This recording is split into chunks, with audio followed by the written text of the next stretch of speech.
Good morning, girls. Welcome to this new class. Hope you are all doing well. Shall we discuss an important topic today about electricity? Electricity plays a very important role in our day-to-day life, and we can't even imagine our life a single day without electricity. Okay, so today we are going to discuss about our new topic called electricity and electric circuits. Electricity is a form of energy which flows from primary source to secondary source, and it is a form of energy. So what is a primary source? The source which gives us energy is called as a primary source of electricity, or from the source which we get electricity is called primary source. From that source, the energy which we are using in our day-to-day life, or the energy which we are using in our houses, electricity, is a secondary source of electricity. What is electricity? Electricity is flow of energy from one source to another source. It is a widely used forms of energy throughout the world. So, what are the primary sources through which we get this electricity? So, what are those sources? Mainly coal, nuclear power, natural gas, wind, etc. All these are primary sources. So, once again, what is electricity?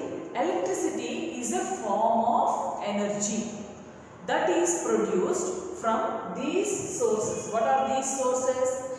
Coal, nuclear power, natural gas, wind. From all these sources, some energy is produced. That energy is converted into another form, and that energy we are using in our household purposes, so that we can use them for our working of television, refrigerator, washing machine, mixer, grinder, motor, etc. Okay, now you understood, children, what is electricity? Electricity is a flow of energy. It is a form of energy.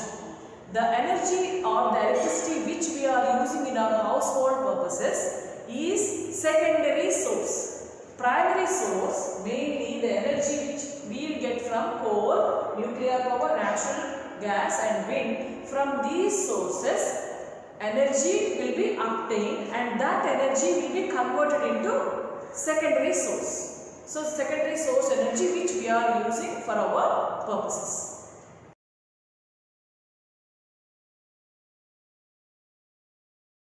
As we have learned the primary sources of electricity.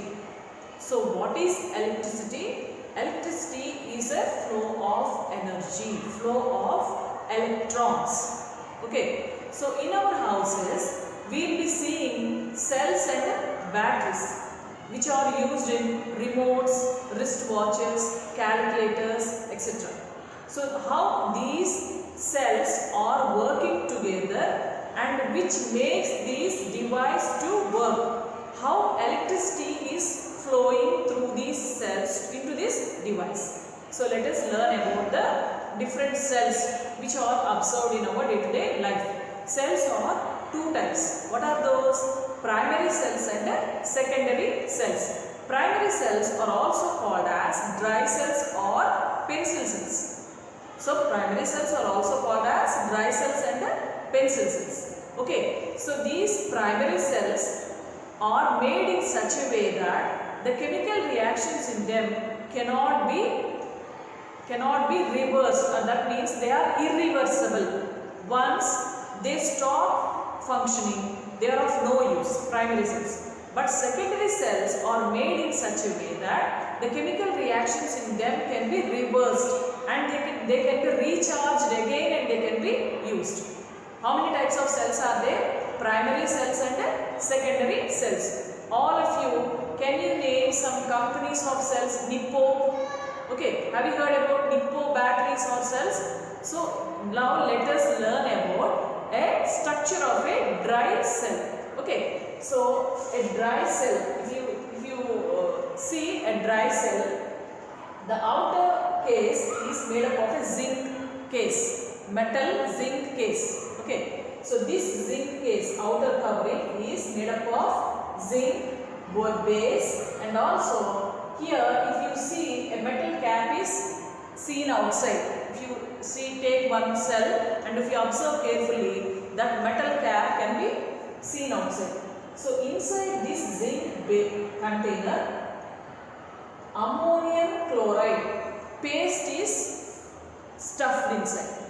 What paste? Ammonium chloride paste is stuffed inside, and in the center a cardboard is inserted which contains some pores in it. And inside this cardboard container a carbon rod is fixed, and also when the ammonium chloride also, again powdered manganese dioxide also is kept. Both these chemicals, what are those chemicals? Powdered manganese dioxide and ammonium chloride paste, both these chemicals are stuffed inside. So when these two chemicals are reacting with each other, energy will flow. Electrons will start to flow. When these electrons are starting to flow, slowly the cardboard contains, as this cardboard contains the pores, the carbon rod inside this will receive this electricity and will pass here to metal cap. All the components in this dry cell are sealed properly except this metal cap. So this metal cap is acting as a positive terminal, and here this zinc base is acting as a negative terminal. So once the energy starts flowing, when this dry cell is kept inside any device, when the positive terminal and negative terminal are touched with one another, then slowly electricity will start to flow and will make that device to work. Whether it may be a remote, whether it may be a watch or wall clock, anything. So the electricity will flow in a dry cell like this. So what are the chemicals which are present in a dry cell? Powder manganese dioxide and ammonium chloride, all the chemicals which are present in a dry cell.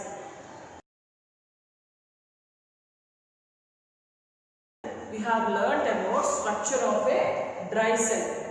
Not only dry cells, there are other cells also. Button cells, solar cells and secondary cells. Okay, so button cells are small cells which are flattened disc-like cells, very small cells. They are used in wrist watches and calculators. And solar cells. What are solar cells? Solar cells are nothing but they get energy from solar, sunlight, sun.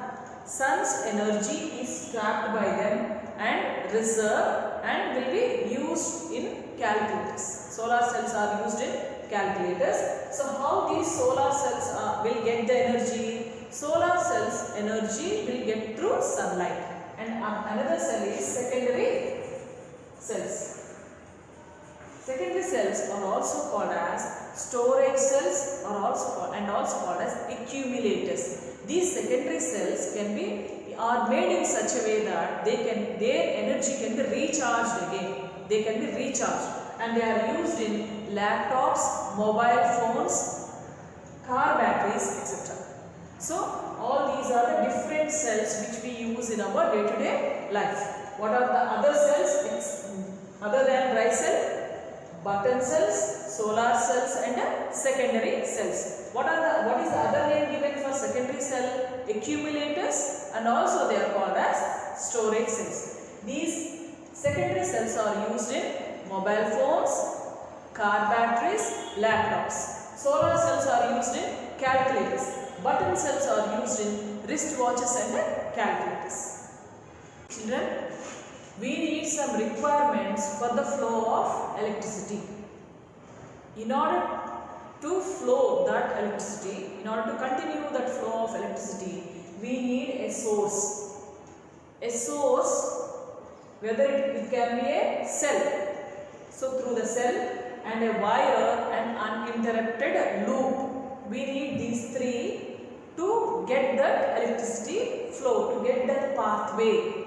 Okay. So when a dry cell is connected with a wire and uninterrupted loop, the pathway starts like this. The flow of electrons or the flow of electricity starts from one terminal to another terminal, positive terminal to negative terminal through these requirements. Once these three are connected with one another, what are those? Source, wire and loop. Once these three are connected with one another, then we will see the pathway of electricity, and this pathway is called as electric circuit.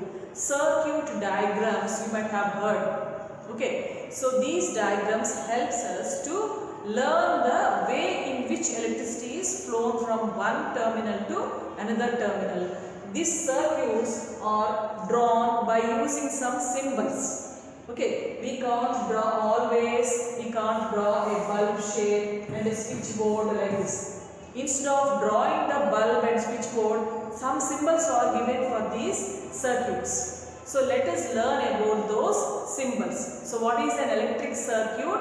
An electric circuit is a path in which electricity is flowing through positive terminal to negative terminal.